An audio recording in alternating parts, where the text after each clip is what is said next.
প্রজ্বলিতর জন্য কারণ, মাধ্যম, উপকরণ আমি লাকড়ি হিসেবে ব্যবহার হব, শুধু আমি না, পাথর সহ। এখন প্রশ্ন করবেন, হুজুর পাথর কেন? কথা ঠিক না? হয়তো বলবেন, হুজুর পাথর কেন? মুফাসসিরিন কিরাম এই পাথরের ব্যাখ্যা দিতে যাইয়া সেখানে বলেছেন, সূরা আম্বিয়া আয়াত নাম্বার 58, ইন্নাকুম ওয়া মা তা'বুদুনা মিন দুনিল্লাহি হাসাবু জাহান্নাম। সূরা আম্বিয়া আয়াত নাম্বার কত? 98। আল্লাহ তাআলা ডাক দিয়ে বলে, তোমরা যে পাথরগুলো দ্বারা মূর্তি বানাও, আমি ওই পাথরগুলোকে দিয়েই জাহান্নাম প্রজ্বলিত করব। আমি আল্লাহকে বাদ দিয়া যে পাথরের মূর্তি বানায়া তোমরা তাকে আল্লাহ বলে ডাকো, তোমরা জেনে রাখো তোমরা তো জাহান্নামে যাবে। তোমরা যে মূর্তিগুলো বানাইছো যে পাথর দিয়া তো যত্ন করে তাদের ইবাদত করলা, আমি ওই পাথরগুলো সহ তোমাদেরকে সহ জাহান্নামে ঢুকাই দেব। তাহলে পাথর জাহান্নামে হওয়ার আরেকটা কারণ এখানে পাইলাম, একটা কারণ পাইলাম, সেটা কি? পাথরের মূর্তি বানায়া তারা কি করে? পূজা করে। আছে না? এখন কি দেখা যায় না? বাংলাদেশে বিগত কিছুদিন আগেও অনেক মূর্তি তৈরি হয়েছিল, ছিল কি ছিল না? যারা বানাইছে আর যে পাথরগুলো এখানে নির্মাণ করা হয়েছে, উভয়ে জাহান্নামে যাবে। কোন সূরা বলে না? সূরা আম্বিয়া কত নম্বর আয়াত? 98 নম্বর আয়াত। যারা বানায় এবং যেগুলোকে বানায় এগুলো কি হবে? জাহান্নামে যাবে। আল্লাহ বলে, আমাকে বাদ দিয়ে তোমরা যাদেরকে প্রভু মনে করো, তাই তো মনে করা হয়েছে এতদিন। কি মনে করা হয়েছে? আল্লাহকে গালি দিলে কোনো বিচার হয় না, কিন্তু বাবাকে গালি দিলে বিচার হয়, মাকে গালি দিলে বিচার হয়, নবীকে গালি দিলে বিচার হয় না। কথা ঠিক না? ও মুসলমান, তাহলে এক নাম্বার আল্লাহ সতর্ক করছেন কি দিয়া? দ্বিতীয় নাম্বার আল্লাহ সতর্ক করলেন কি দিয়া? পাথর দিয়ে।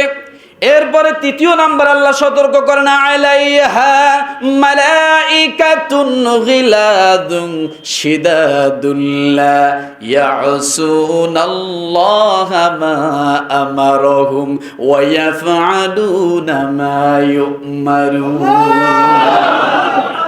আলাইহা মালাইকা গিলাজুন শিদাদ। আল্লাহ তাআলা বলেন, তাদের জন্য নিয়োজিত আছে কঠোর স্বভাব এবং কঠিন হৃদয়ের ফেরেশতাগণ।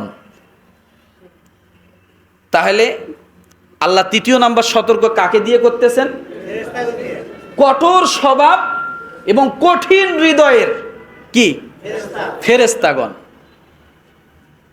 এখন হয়তো বলবেন, হুজুর এটা তো তাহলে স্বাভাবিক, ফেরেশতা তো ম্যানেজ করে নিব, কিছু টাকা পয়সা দিলে কাম হয়ে যাবে, নাকি তলতুল দিয়ে দিব, কাম হয়ে যাবে। কারণ দুর্নীতির টাকা তো আছেই আমাদের কাছে, হাজার হাজার কোটি টাকা দুর্নীতির টাকা। এটা কি করবো? খায়া তো যেতে পারবো না, কবরও নিতে পারবো না, ফেরেশতারে দিয়ে যাবো এক বস্তা।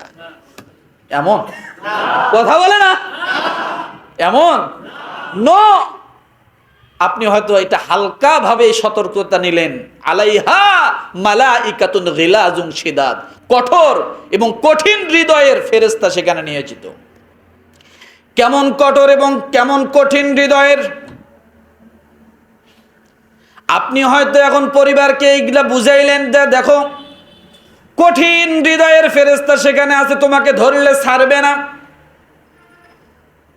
পরিবারকে বুঝাইলেন, তুমি যদি আল্লাহর দ্বীনের পথে না আসো, সন্তানকে বুঝাইলেন, তাহলে তুমি হবা জাহান্নামের খড়ি, জাহান্নামের লাকড়ি, তোমাকে দিয়ে আল্লাহ জাহান্নামের আগুন প্রজ্বলিত করবে। কাজ হলো না। এরপরে আল্লাহ সতর্ক করলেন ফেরেশতাদেরকে দিয়া। কাদেরকে দিয়া? এরপরে আল্লাহ তৃতীয় নাম্বারে সতর্ক করলেন ফেরেশতাকে দিয়া। আপনি হয়তো মনে করবেন এটা হালকা ব্যাপার। নো, হালকা নয়। আল্লাহর নবী জনাবে মুহাম্মদ রাসূলুল্লাহ সাল্লাল্লাহু আলাইহি ওয়াসাল্লাম বলেন, একজন মানুষ যখন জাহান্নামের দিকে যাবে, আর ওই জাহান্নামের গেটের মধ্যে 4 লক্ষ জাহান্নামী ফেরেশতা থাকবে, যারা জাহান্নামে ডিউটি করবে। কয় লক্ষ? কয় লক্ষ? 4 লক্ষ ফেরেশতা সেখানে থাকবে উপস্থিত প্রথম গেটে। এরপরে হয়তো আশ্চর্য হয়ে গেলেন, হুজুর সারা জীবন শুনলাম জাহান্নামের ফেরেশতা দারোগা 19 জন। হ্যাঁ, এটাও সত্য। 4 লক্ষকে আল্লাহ বাহিরের গেটে রাখছেন, আর ভিতরে আপনার আমার মতো জাহান্নামী মানুষগুলোকে ধাক্কায়া ধাক্কায়া ফেলার জন্য আমার আল্লাহ তাআলা 19 জন ফেরেশতাকে নিয়োজিত করে দিয়েছে।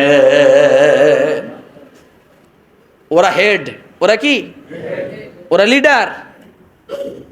এই 4 লক্ষ ফেরেশতা ভলান্টিয়ারি দায়িত্ব পালন করবে, জাহান্নামীরা ধরবে, খপ করে গেটে ঢুকাই দিবে। 19 জন ফেরেশতা যে সেখানে আছে, তারা এদেরকে ধরে ধরে ফালাই দিবে। কেমন ফালাবে? আয়াতের তাফসীর হাদিসের মধ্যে আসছে। আপনি কাকুতি মিনতি করবেন, কোনো কাজ হবে না। আপনাকে ধরবে আর এরকম ভাবে ফিক্কা দিয়ে ফালাবে, কোনো কাজ হবে না, কোনো কান্নাকাটিতে কোনো কাজ হবে না। আপনি যত কান্দেন, কোনো কান্দনে কাজ হবে না। আপনাকে যে ফালাইলো, আপনি কত নিচে চলে গেলেন? 500 বছরের রাস্তা গভীর নিচে চলে গেলেন। তারা কেমন দেখেন, কত কঠোর হৃদয়ের। আপনি তাদেরকে ডাকবেন, ভাই আসেন, ভাই আসেন। জাহান্নাম থেকে ডাকবেন, আপনার ডাক শুনবে কিন্তু জবাব দিবে না। কি দিবে না? 1 বছর পরে, 2 বছর পরে, 1000 বছর পরে আপনার কাছে যা বলবে, আপনি কেন ডাকছিলেন? আপনি বিপদে পড়ে ডাকলেন, মনে করবেন ডাকার সাথে সাথে আসবেন। 1000 বছর পরে, 500 বছর পরে আপনার ডাকের জবাব দিবে। বলেন 500 বছর কি আযাব আপনার জন্য কম হবে? না।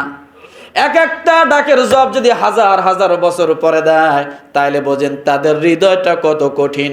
আপনি যতই কান্দেন না কেন, কোনো কাজ হবে না। কি হবে না? কোনো কাজ হবে না। কালা চশমা পরা থাকবে। কি পরা থাকবে? কালা চশমা পরা থাকবে। আরে ভাই, দুনিয়ার র‍্যাব বাহিনীর পায়ের নিচে তো চামড়ার জুতা, আর জাহান্নামের ফেরেশতাদের পায়ের নিচে হলো লোহার জুতা। দুনিয়ার র‍্যাব বাহিনী, চিতা বাহিনী, কোবরা বাহিনী, টাইগার বাহিনী, সোয়াত বাহিনী, পুলিশ বাহিনী, আর্মি, র‍্যাব যা আছে সবার হাতের মধ্যে দেখবেন বাঁশের লাঠি, আর নাহলে একটা রাবারের লাঠি। কথা ঠিক না? কথা বলেন না দি? কিন্তু জাহান্নামের ফেরেশতাদের হাতে থাকবে আগুনের লাঠি। কিসের লাঠি? আরেকদিন যে আল্লাহু আকবার কইেন। কিসের লাঠি? এবার বলুন, হুজুর আগুনের আবার লাঠি হয়? আরে ভাই, আগুনের যদি গম্বুজ হয় তাহলে লাঠি হবে না কেন? আপনি সূরা হুমাজা পড়ে দেখেন, আগুনের গম্বুজ আল্লাহ বানাবেন, এরকম পিলার বানাবেন। ওই আগুনের পিলারের মধ্যে আপনাকে বেঁধে রাখবে।